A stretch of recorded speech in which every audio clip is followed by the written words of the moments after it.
Así mismo es. Hay varios temas interesantes. Sí nos gustaría que la producción nos guiara con relación a esto, pero tú hablabas del peligro que se avecina ahora en República Dominicana con una nueva variante del COVID que está ya presente en el país, que de hecho no la había escuchado anteriormente. La MIU. La MIU o la MU. El MU. MU, para ponerlo en un término más llano. Que afecta principalmente a adolescentes y niños. Sí, así es. Muy contagiosa. Cuéntenos de esto, ¿por qué el peligro de esta variante? Muy contagiosa, es casi parecida a la brasileña, A la pero Delta. sí, pero afecta bastante a los niños. Por eso ayer el Ministerio de Salud Pública hacía el llamado a tomar, y ya están tomando todas las medidas de seguridad en este sentido, para evitar que esto continúe o ya pueda penetrar en la República Dominicana con el avance de esta nueva variante del COVID-19 en el país. Sobre todo que el efecto principal es la afección a los niños. Y sobre todo, Loreni y Cristian, que aquí se ha estado informando que en el próximo mes de octubre ya tendríamos un rebrote muy fuerte, muy fuerte. Y eso es que la población se ha llevado del gusto de que el gobierno decidió abrir, por ejemplo, en el Distrito Nacional y la Altagracia. La gente no le está dando mente a nada, la gente ni la mascarilla le está utilizando, está haciendo, bueno, lo que entiende.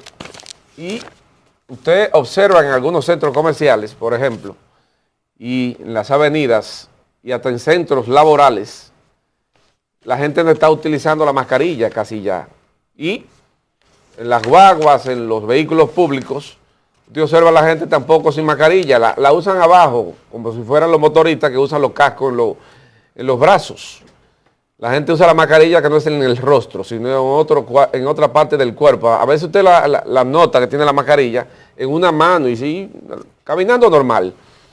Y este es un llamado que hace el Ministerio de Salud Pública para que la población dominicana comience a tomar las medidas, porque de acuerdo a eso, el propio Ministerio de Salud ya está tomando las medidas necesarias de precaución, de contingencia en los principales hospitales del país. Se están habilitando camas, se están habilitando espacios porque aparentemente, de acuerdo a un especialista internacional que ha hecho esta premonición, podríamos tener un rebrote sumamente importante en el país en el próximo mes de octubre. ¿Consecuencia de qué? De lo que ha ocurrido y el desacato que se ha producido durante semanas luego de la apertura que se hizo a través del Gabinete de Salud de la República Dominicana. Así es que a cuidarnos, señores, a cuidarnos, a tomar las medidas necesarias, porque guerra avisada no mata soldado. Mira, hay varios estudios que dan el resultado de que las personas que tienen sus 2 dosis son menos propensas a caer en un hospital y los que tienen 3 al parecer no han caído. Y los casos de personas con tercera dosis que han ido a un hospital se debe a temas o complicaciones que ya tienen, porque sí, a veces claro, te dicen, ya yo me puse las 3 vacunas. Ese es el problema. Y se murió, pero tenía 90 años y tenía una complicación cardíaca y tenía tal situación. Esa es la principal enfermedad. Exacto. Entonces, tenemos que ser muy cuidadosos con esto porque los estudios están arrojando que los que tienen las 2 dosis son los que menos llegan a hospitales y que los terceros no han caído en hospitales. El que tiene 3 dosis no ha caído en un hospital. Pero las predicciones que se están desarrollando de parte del Ministerio de Salud Pública, sobre todo viendo que dicen que para octubre va a haber un rebrote, que de hecho fue el argumento de la vicepresidenta Raquel Peña al momento de emitirse o de solicitarse el estado de emergencia que se aprobó hace una semana en el Congreso. Y ella decía que el Gabinete de Salud decía que era porque se esperaba un rebrote en octubre y por eso necesitaban mantener el estado de emergencia.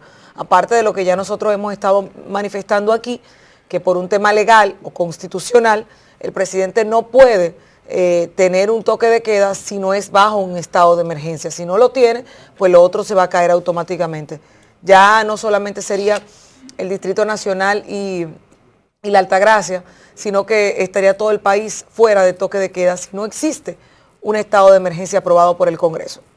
Sin embargo, aquí hay un viceministro en Salud Pública, el de Epidemiología, que está afirmando, el doctor Skewell, que está afirmando que no es tan grande la cantidad o no es tan exagerado el rebrote que podría venir en octubre, que ellos están haciendo predicciones a futuro como les corresponde dentro de su área, pero que ellos no esperan gran afluencia de temas de COVID, a pesar de que se decía que puede ser que para esa fecha estemos sobre los 3.000 o 6.000, no recuerdo la sí, 3.000 y tanto. De contagiados diarios. Diarios. 3.000 y tanto, sí. 3.000 y tanto. Pero, Cristian, discúlpame, porque hemos tenido una reducción considerable de los casos. Así es. De contagio de COVID. Y la positividad y la letalidad también. La positividad y todo ha bajado bastante. Yo pienso que de alguna manera la población se ha comportado a la altura con esto del número de casi cero defunciones. Hemos tenido prácticamente casi semanas sin muertes en el país y los contagios están por debajo de los 300, unos 200 y tantos, 295, 200 y tantos. O sea, cuando nosotros teníamos al principio, hace ya unos meses pasados, casi 2.000 contagios diarios, era sumamente preocupante. Ahora, de acuerdo al boletín 531, hay una especie como de balance que se ha estado dando a conocer. Nosotros tuvimos 4.008 defunciones, 4.000 y pico de muertos. En total. 4.000 y pico, en total. O sea, nosotros considerablemente con otros países no hemos sido tan maltratados por el COVID-19, gracias a Dios, pero, óigame bien, el COVID por ese lado, tuvimos, si se quiere, un relativo ataque a esta enfermedad para evitar que se eleven los contagios, que las muertes pasaran de un número específico, pero, señores, descuidamos otras cosas. Tenemos un problema con el dengue. Así es. En República Dominicana. Cada día, cada minuto, cada hora, el Ministerio de Salud Pública registra nuevos casos de dengue en República Dominicana.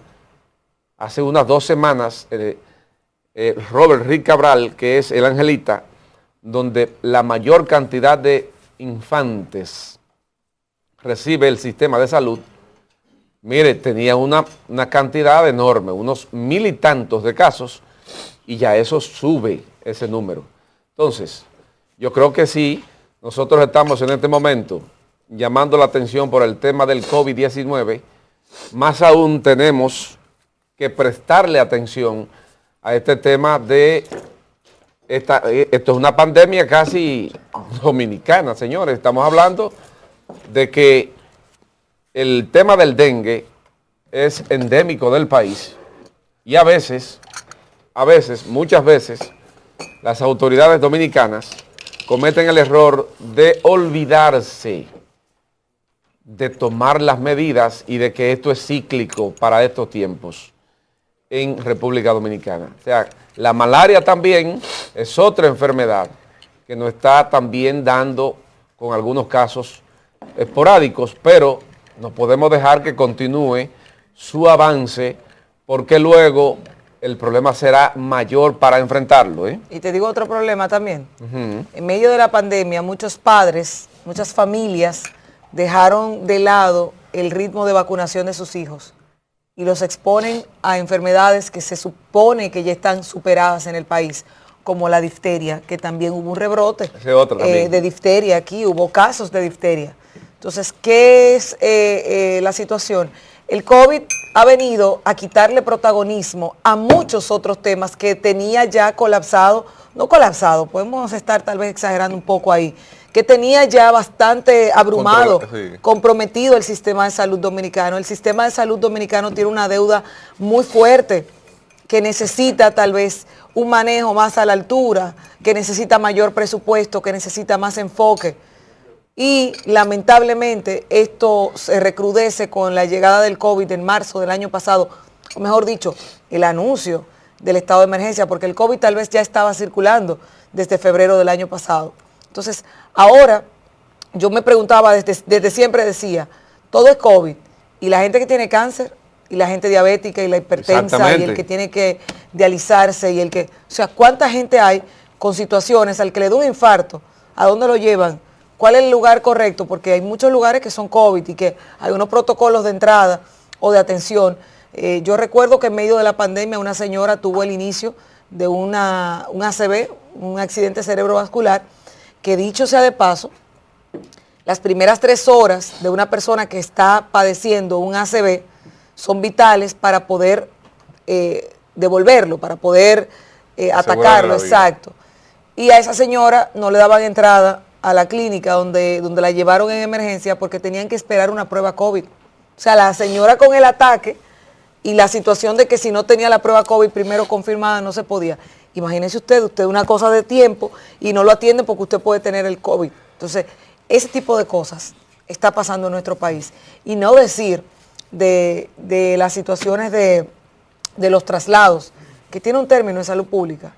Cuando te trasladan porque se te agotó el seguro en un sitio y tienes que irte para un sector público. Del sector privado se te acaba el monto que tienes disponible y te mandan al sector público. Eso tiene un término, sí. Sí, tiene un término que no recuerdo la ahora. ley. Mire. Sí, pero todo eso ha recrudecido en esta pandemia.